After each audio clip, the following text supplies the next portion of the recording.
Hey, it's Rick. Welcome back to my channel, Rick Loves Maria. Oh, I am parked up in Ohio tonight. I got to pick up a load here early in the morning and head home. How do you like my new summer haircut? I did this for summer because it gets so hot and sweaty, and I like just to be able to have it all cut off, and it's just a lot cooler that way. So anyway,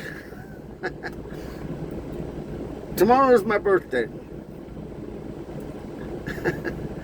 and I'll be 60 tomorrow. I'll go ahead and just be honest with you and tell you how old I am. I will be 60 tomorrow.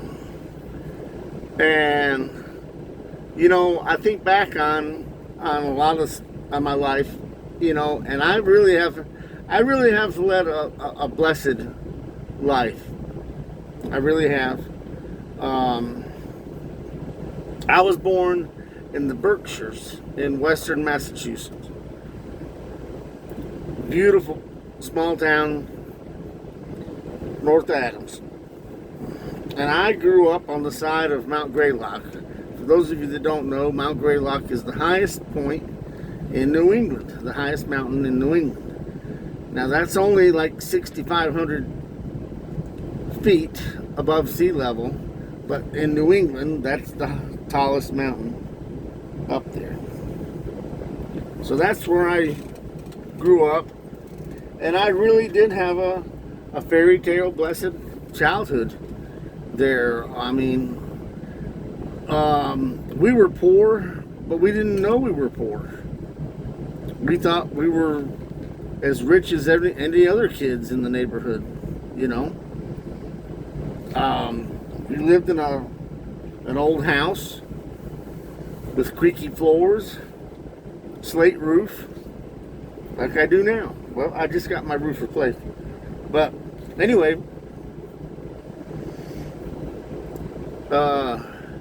it was a decent place.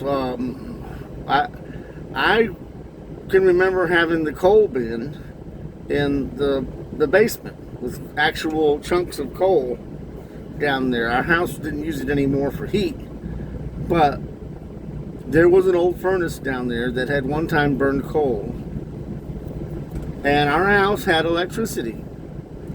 The wires in our house were literally stapled along the molding on across the floor and up and over the door and down the wall, and then there'd be a little switch, a black and a white switch, whether you wanted the light to be on or off. And that's how you turn the light on and off, was with those push buttons. And that was added to the house long after the house was built. So the house that I'm living in now is from 1921. But the house I grew up in Massachusetts was from the 1800s. Originally, that house in Massachusetts did not have a bathroom inside. Believe it or not. At one time, you had to go outside to use the outhouse. I never experienced that. All my life, we've had plumbing. If you've seen the movie The History of the World Part 1, Mel Brooks, plumbing for sale, plumbing, you can pipe the shit right out of your house. It was a funny movie. So anyway, I've always had plumbing. Now that I've married a woman from Southeast Asia, I appreciate the bidet. We never had a bidet growing up, but now I don't think I want to have a CR, what I call CR comfort room, without the bidet. Yeah, self-explanatory.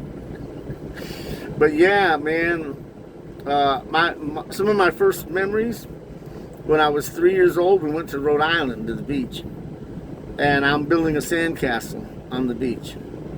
And here, every once in a while, every, I don't know, 60 waves or so, there's one big one that comes in, right? And that big one knocks over my sandcastle, knocks me over, and I'm tumbling down the beach. It's pulling me back out to sea. And I'm 3, and I'm rolling out to sea, and one of my parents runs over and grabs me real quick before before I get sucked out. And that was in Rhode Island. I could remember crying from them. And the other thing I remember when I was 3 is I was born in 66. Well, in 1969, everybody in my family, cousins, grandparents, everybody is over in our living room watching the moon landing. And the television's going beep, making these beeping sounds. And that was how they communicated back and forth from Mission Control in Houston to the space module, to Neil Armstrong. And that's one of my greatest first memories was that, and my parents took us outside and pointed up and said, "Look, see that moon? That's where they're at in this video right here. They're on the moon." And that was just, at the time, that was just mind-blowing that they were actually on the moon with this video. It was kind of jumpy, but that was amazing. And they had a little go-kart, that was just so cool. Coolest thing ever. That was one of my earliest memories when I was a kid. My parents bought a Toyota in about 1973, a station wagon Corolla. And they caught hell from buying a Japanese car in 73 after the World War, after we fought those commies in World War. My grandfather wasn't happy. I can remember my grandfather. I went over and fought those commies in World War, and here you are buying their shit. Take it back. Unbelievable. Unbelievable,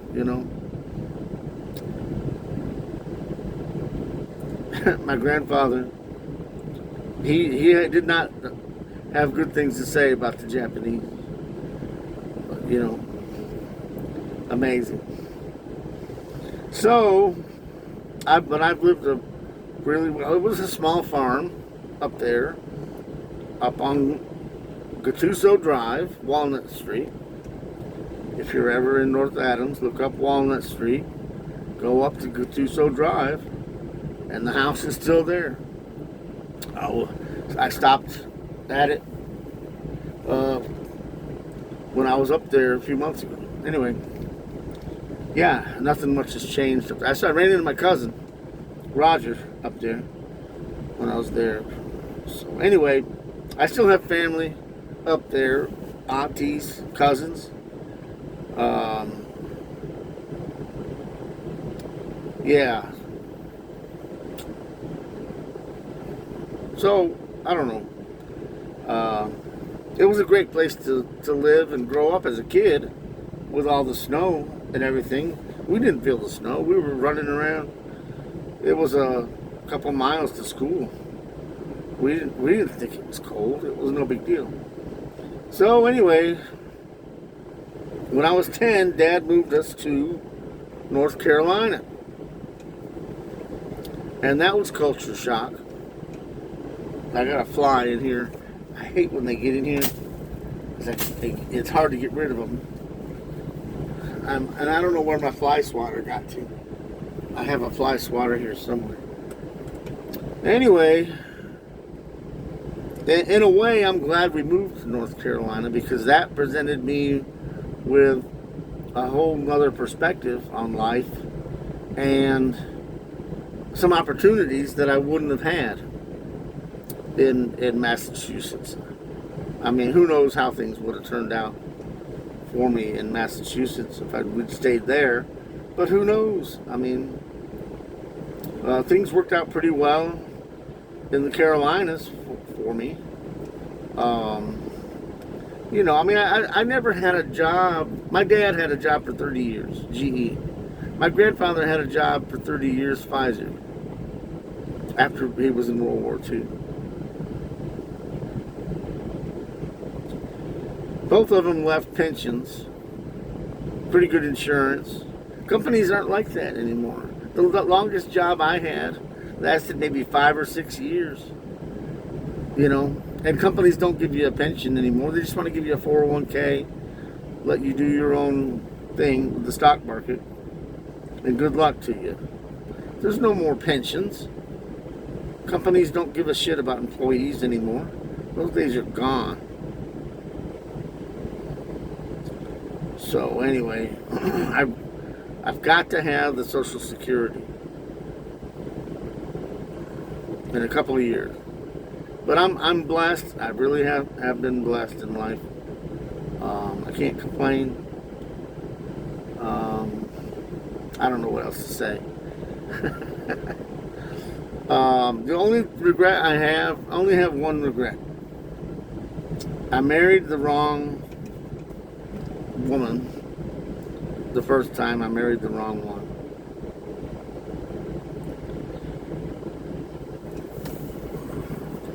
I mean, you know, she and I both had pieces of responsibility in the divorce, but you know, when I was 50, she kept bugging me. Can I just stay at home? I don't want to have to work anymore. I want to retire and stay home and do nothing.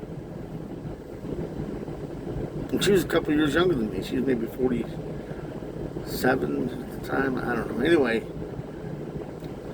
I'm like, no, I can't retire. You can't either. You know? She wanted me to just take care of her. Well, there was no guarantee my job was secure.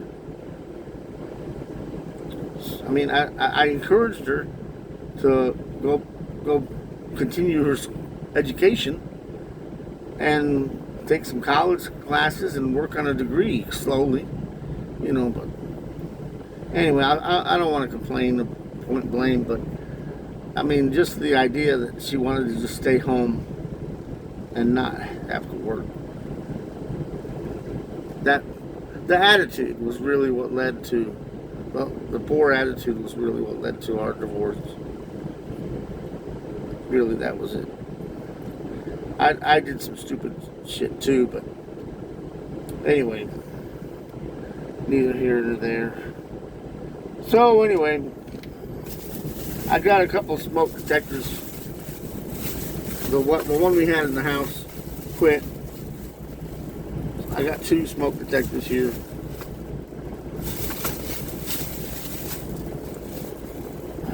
And I bought a TV. I could hold it without blocking the camera. There's the TV that I got. I gotta go put it back there, safe and sound, and bring it home tomorrow. Figure out how to get it in and out of here. So anyway, 55-inch TV, $300. That just amazes me. TVs have almost become disposable these days. I mean, you can't. That's just amazing. When I can remember when TVs, if you wanted a 55-inch TV, it was like over $1,000, $1,200 for a TV. So anyway, they flooded the market now here, like in Walmart and stuff. They're just so cheap. So anyway, that's a gift.